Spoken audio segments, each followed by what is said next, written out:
If you're still struggling with consent, just imagine instead of initiating sex, you're making them a cup of tea.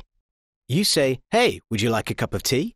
And they go, "Oh my God, I would love a cup of tea, thank you." Then you know they want a cup of tea. If you say, "Hey, would you like a cup of tea?" And they're like, I'm not really sure. Then you can make them a cup of tea, or not, but be aware that they might not drink it. And if they don't drink it, then, and this is the important bit, don't make them drink it. Just because you made it doesn't mean you're entitled to watch them drink it. And if they say, "No thank you," then don't make them tea. At all. Just don't make them tea.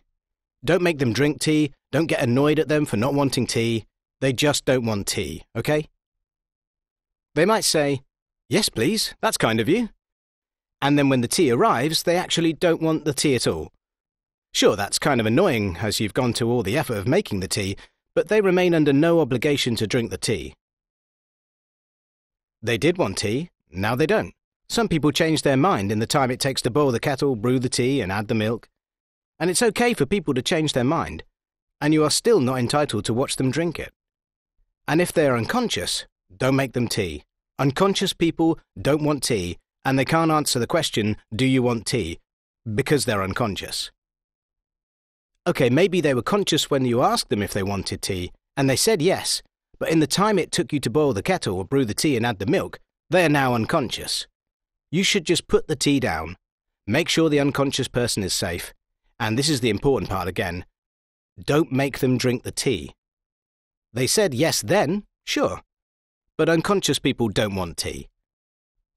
If someone said yes to tea, started drinking it, and then passed out before they'd finished it, don't keep on pouring it down their throat. Take the tea away. Make sure they are safe, because unconscious people don't want tea. Trust me on this. If someone said yes to tea around your house last Saturday, that doesn't mean they want you to make them tea all the time.